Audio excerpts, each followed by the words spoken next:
So maybe you just got adjusted and you're wondering, well, what can I do to really help strengthen this adjustment, make sure it holds? You can add to this. There's another little 6-minute, 10-minute routine. You can lengthen it if you want to. Again, I'm not gonna be doing it by a clock, just gonna be explaining. So before we can do anything else, you need to have to learn how to breathe and how to deadlift. That's how we, find a good spot here. That's how we learn to do the kettlebell swings. So turn the handle this way, in line with the heels. And for the straight leg deadlift, we call the RDL. We got a little internal rotation. That's fine, that's what we want. We don't want to be turned out because we want those hips to be able to hinge back. Hinge back. Let's just start with a double hand deadlift. So we're inhaling on the way down, on the way up. Maybe even slow it down on the way down. We're trying to really push that kettlebell behind us. Put it far back as we can. Get those hips to reach back. Don't let your feet rock up. Hold on to the ground. You don't want to be doing that number. A little tricky in the grass here, but we can still hold on. We're also not bending at the knees. Very loose knees, subtle bend. Really grab that ground every time. Get your feet to work.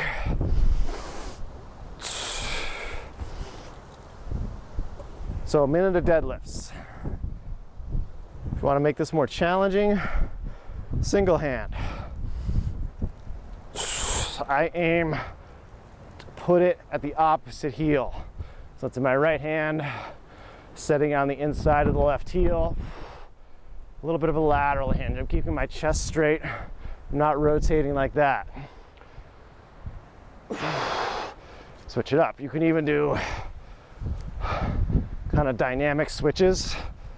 What this makes you do is push a little bit harder on the way up. Hits the hamstring and glute because they really have to spring up to help get that kettlebell to float for a second. So this is a little bit more advanced. We could eventually take it into a B stance.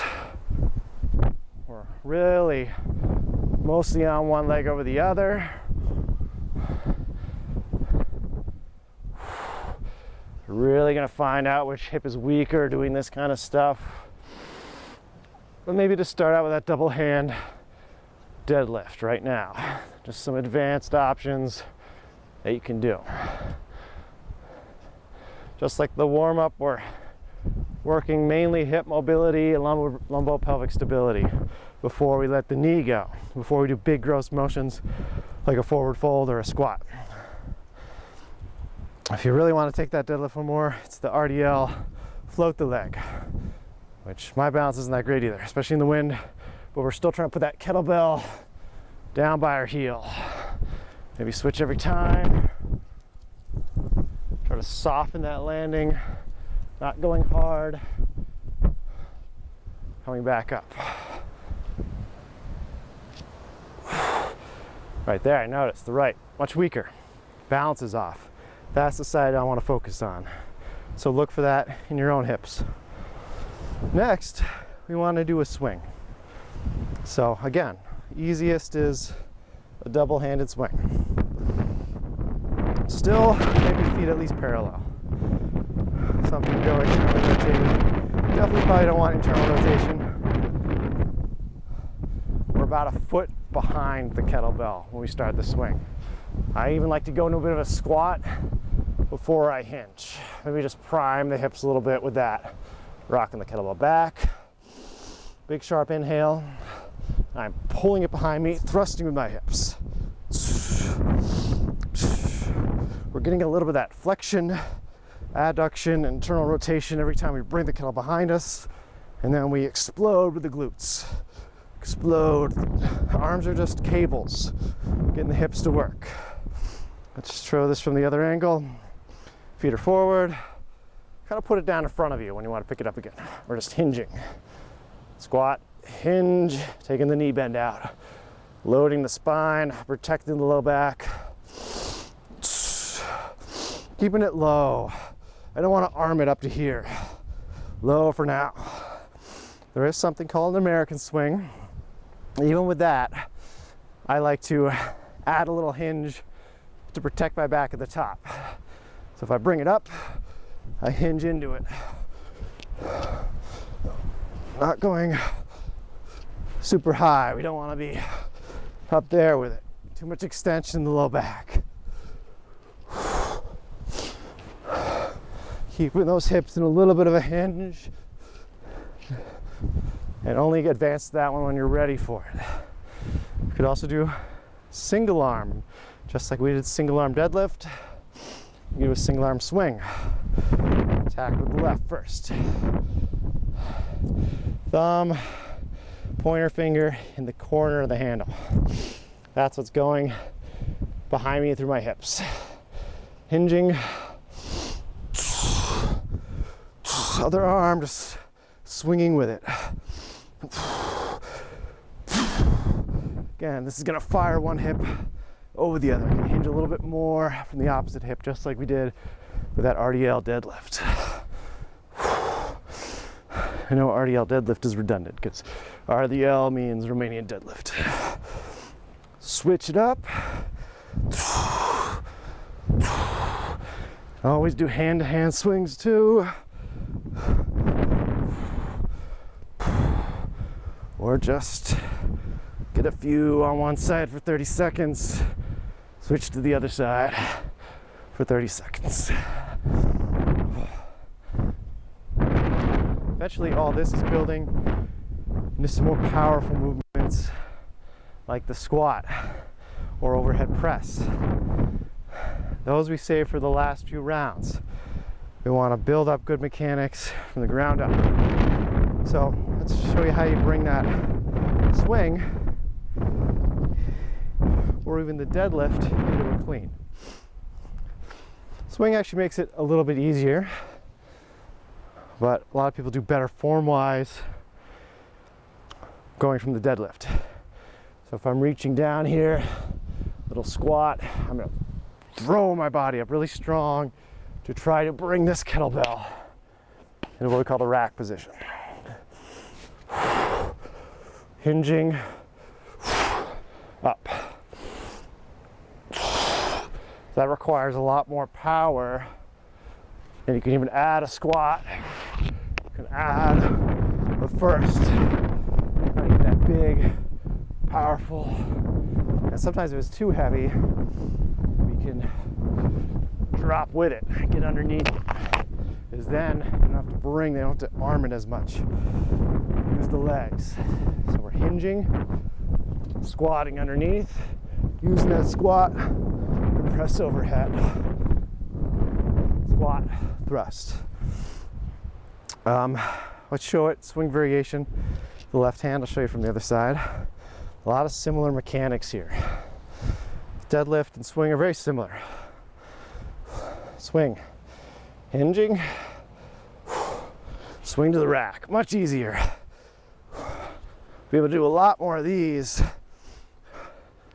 and we're trying to catch it soft. Shouldn't be banging your wrist, shouldn't be banging your chest. It's ending very close to my body, my center of gravity. Hips, pelvis isn't forward, we're just rolling the hips in. It's that little bit of internal rotation that we're keeping.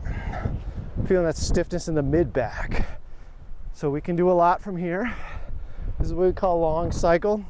It's a swing to the rack, press, and we're doing that almost like I'm jumping and I'm dropping underneath it. Mini squat. Swing is so powerful that we can use the hips to snatch right to the overhead position.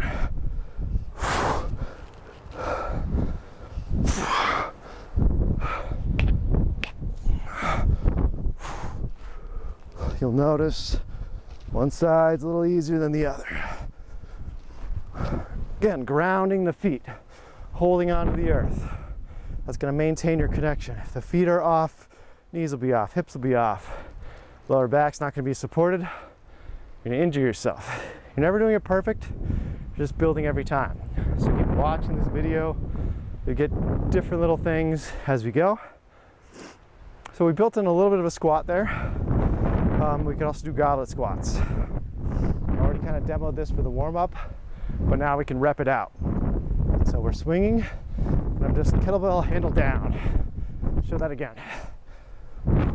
Maybe even catch it into the squat. You can swing, catch, swing, catch. You can do a little thruster. Really get that nice overhead lock. Powerful movement. Things you can advance to as you go. That should give you enough to play with for right now. Have fun. Do your warm-up if you can before you get adjusted. It's going to help keep your back strong, and it's going to loosen it up and get blood flow. It's also going to help prevent injury. It's like if you just go in the gym and start lifting heavy, you're going to hurt yourself. Something's going to tear. Same with chiropractic. It's big movements, putting a lot of force into the body. Sometimes there's so much restriction that it causes injury, or we don't get good movement. Then, once we got good movement, we want to use it. Worst thing you do is go sit in your car, drive to work, or you sit all day. We need to move. We need to train our body good mechanics. So in life, that's what we call this training. It's training for life. Move better throughout the day, when possible. That gives us grace for when we have to do weird movements. I have to go in a weird angle, I gotta pick up something like this because it's around a corner. Body will be able to handle it.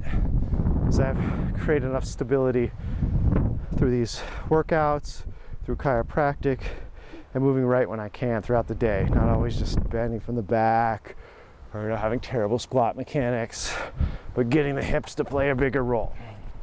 That's the life hack, that's the fix. Take stress off your nervous system, allow your body to heal.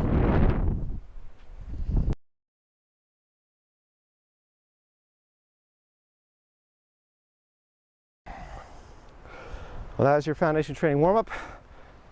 Go get adjusted.